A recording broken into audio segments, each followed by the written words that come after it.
Good morning, students. My name is Troy England, and I have a story to tell you. The story I'm going to tell you is what I call true strength. And I'm going to tell you something a little bit about myself. I was brought up on and raised on 2 wheels, 4 wheels, and snowmobiles. 2 wheels being bicycles and dirt bikes, 4 wheels being quads, and of course 1 wheels being snowmobiles. So, when I was 7 years old, something very bad happened to me. It was August 9th, 1994, and I was, the day started off pretty well. I got up, I went to work with my parents and my sister Lauren at our store in Stratford, and we just had a good time. Well, at 5 o'clock at quitting time, my mom needed to go get her hair done at our friend's house.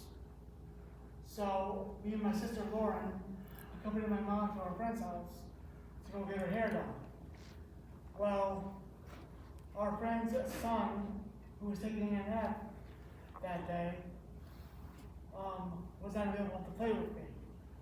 So my sister Lauren and her friend Stephanie, our friend's daughter, they went out to go pick tomatoes behind the pool at their house. Well, I went outside to go play on the swing set to go pass the time. Well,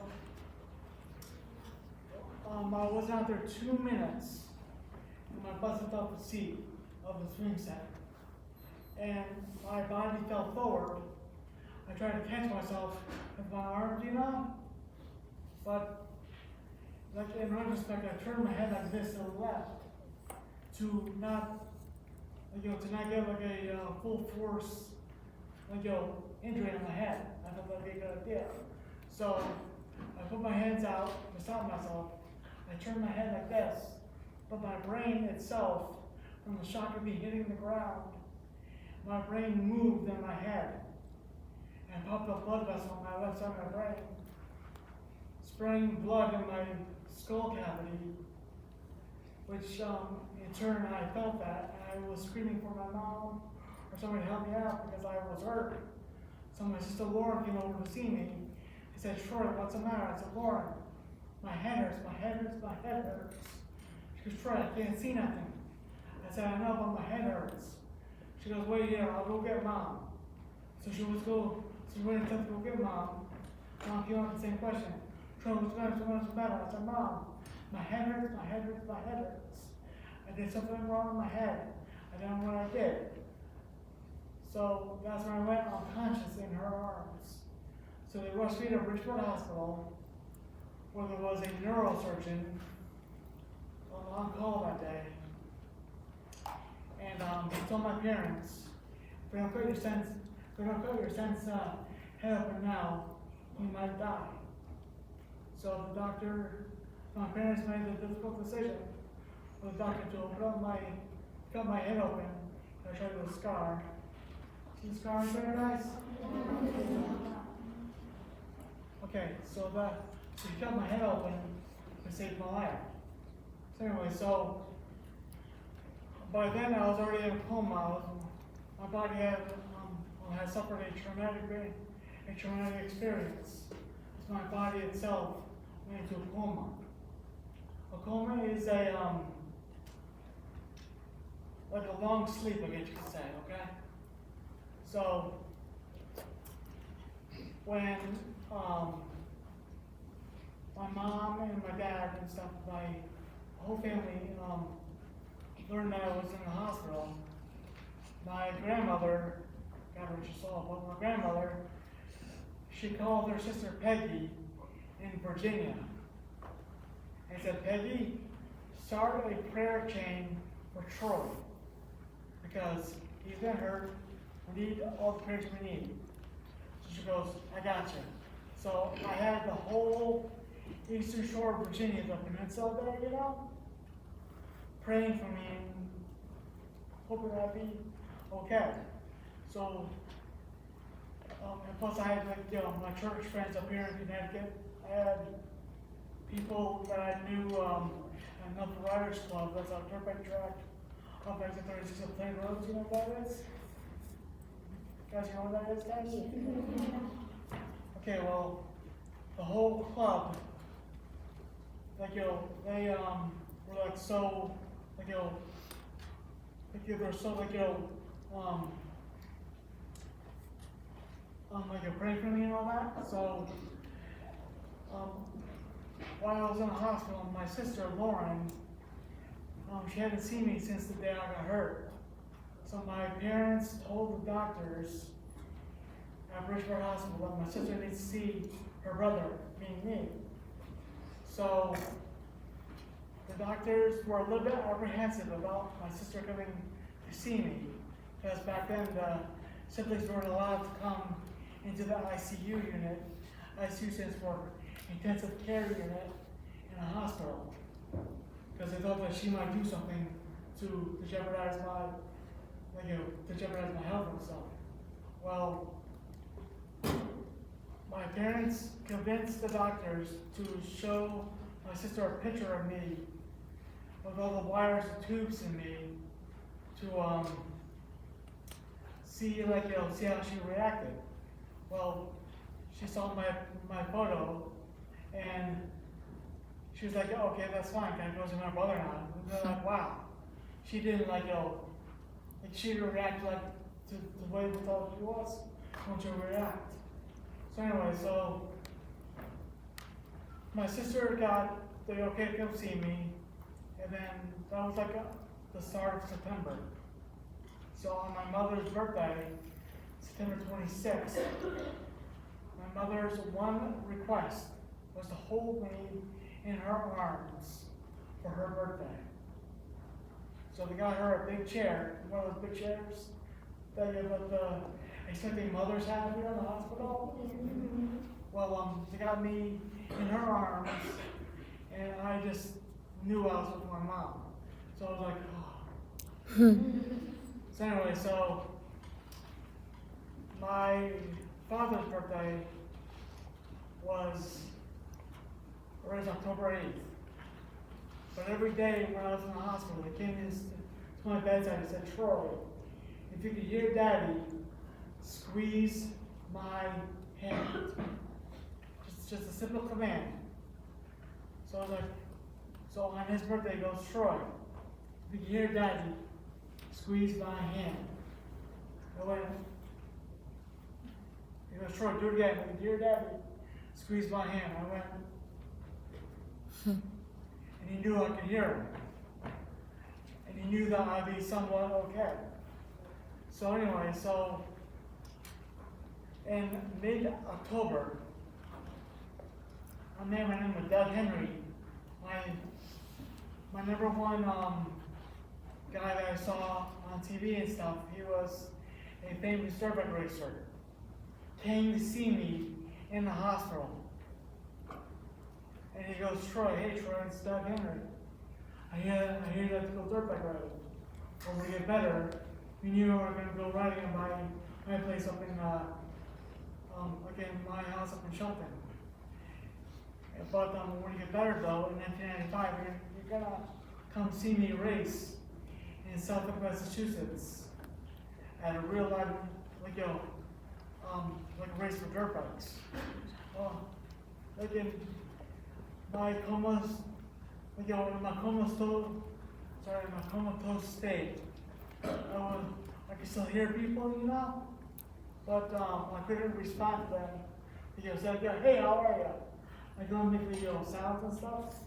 But when he was there, I was so,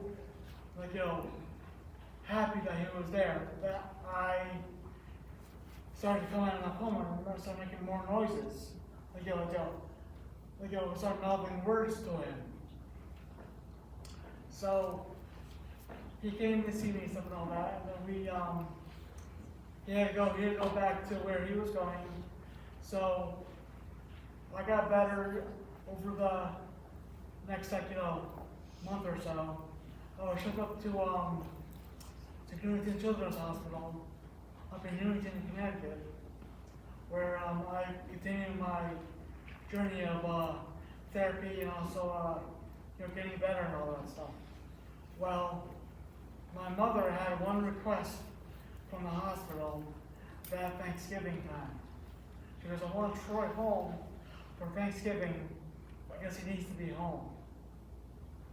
So the hospital were, again, a little bit apprehensive of me going home. But my mother and father said, hey, look, they have everything all set up. We have to go. Everything's all set up. We're all precautionary measures are all taken. So they said, okay. So they had me home for the first time on Thanksgiving weekend, 1994, which was the best medicine in the world for me at the time. So we had Thanksgiving dinner on Thursday, as we always do. And they had to take me back to the hospital on Sunday afternoon. Well, my parents said, Troy, where do you want to go for your supper before we get back to the hospital? I said, I want modern pizza. It's a pizza place in New Haven. Best pizza in the world. So anyway, so the owners, Bill and Mary, were our good friends by that time. They said to my mom and dad, said, hey, why put the Troy? They told them a story of babies falling off the swing set and suffering a traumatic brain injury. Well, that night we went down to the basement of the place, and they got money from me for my benefit. I said, here, for Troy. Troy never pays for pizza again in his life at this place. So we're like, wow, cool. So anyway, I got I continued to get better and stuff got better and better. In 1996, I was home from the hospital. I came home in like mid-January or so to stay there for overnight. So I could stay at my house overnight, but I could have to go back to the hospital during the day for schooling. Well, in 1995, the doctors had an idea to put a plastic plate in my head because my skull itself became infected over the time that it was out of my head, So my skull was infected, so they had to put a plate in my head. So thanks to me, I have a plate in my head, and all the other people. Remember, ever hear of Gabby Giffords? No, I don't think they would. No. Well, she was a congresswoman back in Arizona. She got hurt and stuff, and the doctors put a plate in her head. Well, thanks to me, she has a plate in her head. Thanks to me, because I'm the first person to ever have a plate in my head that's plastic, not metal, plastic. So anyway, so I got better of, my brain got better, got stronger and stuff over the year that I was going to school up at the hospital. In January of 1996, Stanley Tools, the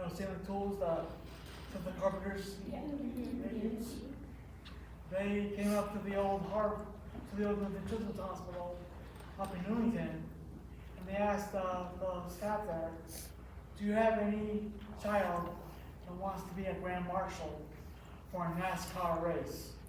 And immediately a friend of mine, Mary, goes, I know the perfect boy. I know him. He loves racing. He knows all kinds of cars and everything.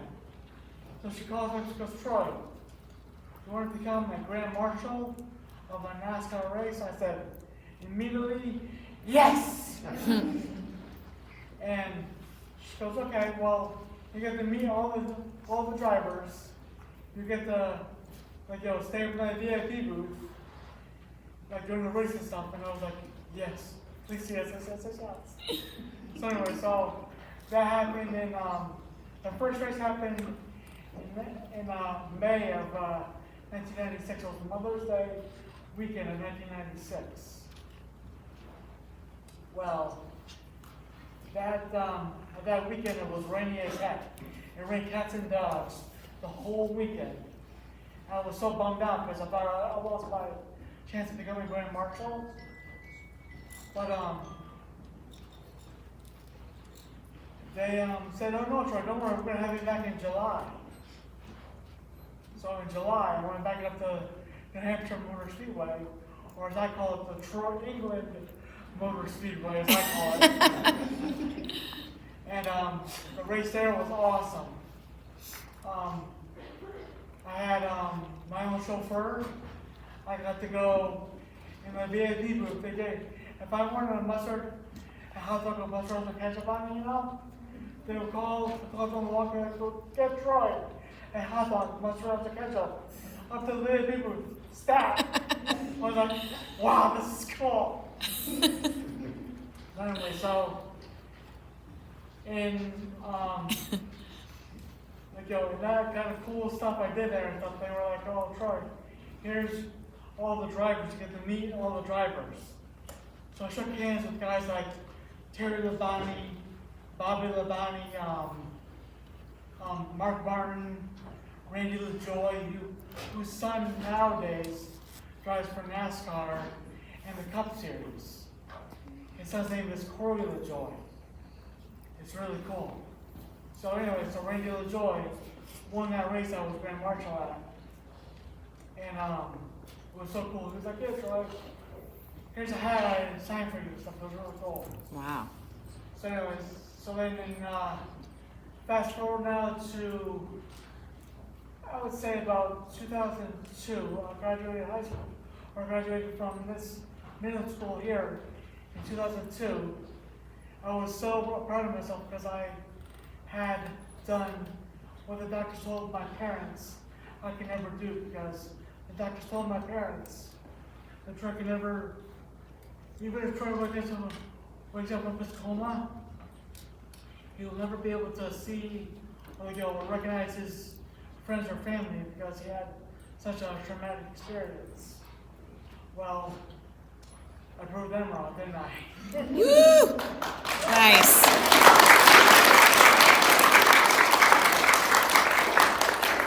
So I graduated from middle school here in 2002, and I got to go to high school, and I graduated from high school in 2006. And because they held me back in fourth grade and stuff, I got held back in fourth grade. Because I was originally 05, but I was now 06. Well, in high school, I ruled in school. I got to go to my senior year in high school, I got to do pretty much whatever the heck I wanted to do. I got to go to the principal's office every day for 4 years. Not because I was in trouble, but because I had to go get the security guards, the walkie-talkies, for them to talk to the janitors that was in the principal's office. I got to do that for 4 years. That's awesome. And then in 2006, I graduated high school. 2006. Fast forward now to, I would say it was about 2009. The summer of 2009, I happened to be on a computer one day. I said, you know what, just for laughs and giggles, let me see if I can find Doug Henry's phone number. I mean, he could see me in the hospital when I was in a coma. So I searched his name on the computer. I said, Doug Henry, phone number, Northwest Connecticut. There was his cell phone number. I said, you know what? No guts, no glory.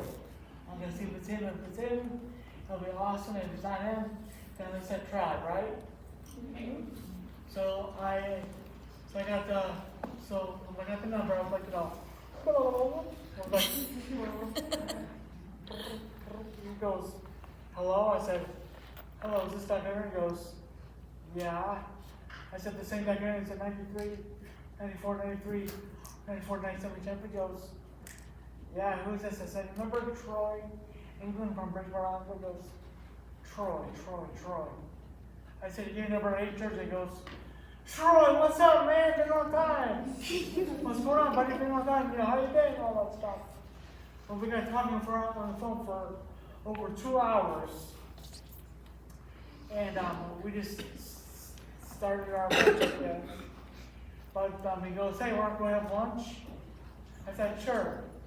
So we made lunch plans to go to the Chili's on Old Route 8 in Shelton. Well, we finally met each other. I finally got to see him in person in 2009. And it was like so cool. But in 2007, he unfortunately had a motocross superbike race accident where he's now paralyzed from the waist down. But he still drives and rides dirt bikes. Asking me how in the world does he do that? You're asking me that? So he does with all the hand controls. He actually he manufactured himself to have push button ignition and gear shifters on his handlebars to go ride. And I think that's so cool. And he invited me to go see his house. In 2010, my dad and me and his friends went to go ride snowmobiles at his house. Well, let me show you something really quick. This helmet I'm about to show you.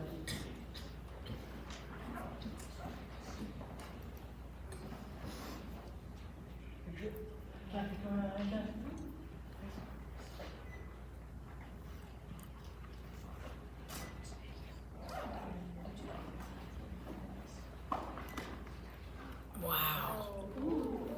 Okay guys, this is what they call a professional motocross helmet. If you ever have the, say, in your older years, want to try to ride or race dirt bikes, you need to have one of these, definitely, because your head is the most valuable thing that you have. Because my brain, when I had my injury, see, your brain is, think your brain is a computer, okay? Your brain has all these neurons in your skull here, you know? So when I got hurt and stuff, my brain had to rewire itself. So for you guys, your brains are all, quote unquote normal. But my brain, in retrospect, is see my wires got crossed. So think of your brain as a computer. So think of it as an A plug and a B plug. Okay? Now in my case, my A wire is in my B plug, and B wire is in my A plug.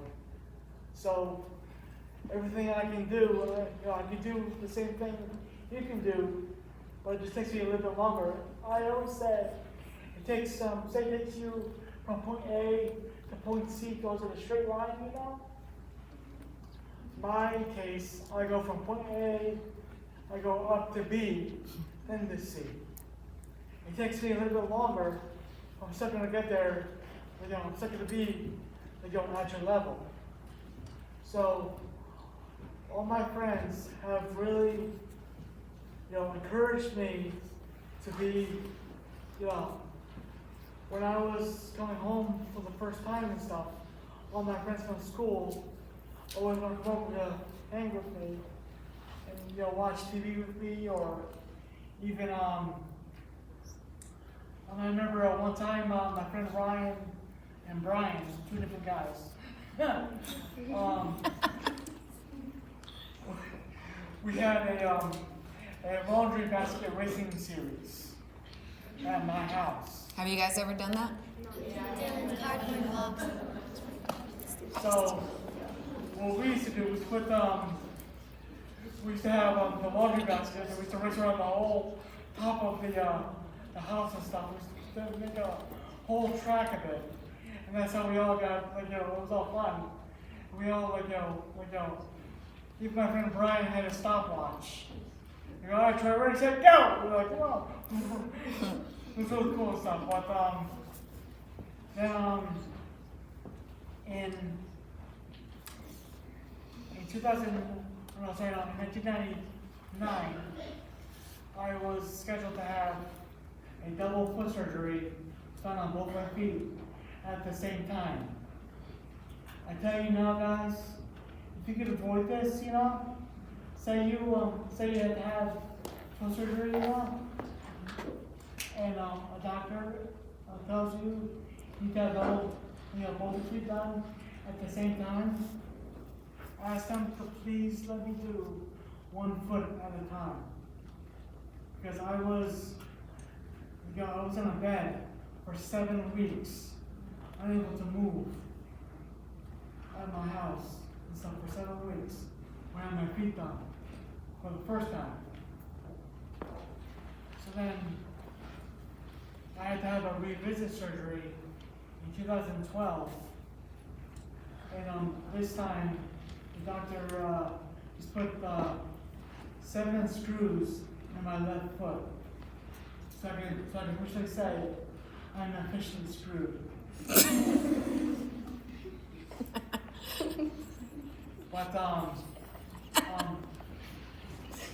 But thankfully it's held up now for literally over 10 years now, almost 12 years actually, and everything's all good. But well, my main storyline of this whole thing I want to tell you guys is I want you to be careful for everyday life, yes, but also I want you to live your life to the fullest, because you never know what's going to happen to you. Because you could be one day walking down the street and bam, a car hits you. I'm not saying it's going to happen to you, but a car might hit you. But if it does, try to, make the best of your situation and not dwell on the small stuff. Always think of the big picture, and always remember to live life to the fullest. Now, any questions for me at all? Questions? I think we have a question in the back. I do. It's a permanent plate. That's it's the size of my hand, a little bit bigger actually. The size of my hand right here. It's a little bit bigger than my hand, but it covers a hole in my head with wire mesh that the doctors put in my head, and they put the plate over the wire mesh, and it's permanently there still to this day. Pretty cool, huh? Any more questions, guys? How long have you been in coma for? I was in coma for about 2.5 to 3 months. And see, the one thing that helped my coma status was that my parents, they always talked to me like I was always there. They always played music. My favorite artists, like Phil Collins, Billy Ray Cyrus, Don't Tell My Heart, you break your heart. Well, that was one of my favorite songs that they always played.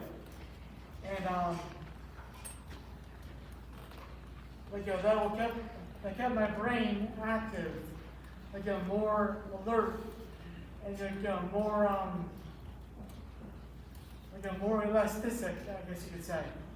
Because my brain, when it was in my skull and it bounced on my brain, my brain was more elastic than a standard brain such as your guys' brain. So I was very fortunate to have loving friends and family that always had my back. And always said, come on, Troy, try your best. Because one of my sayings is you can't spell Troy without the word try.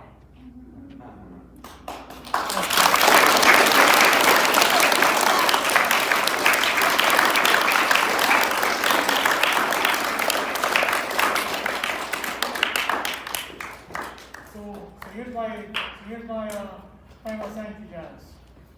If you guys have a unbelievable, not the time, say you're trying to go in for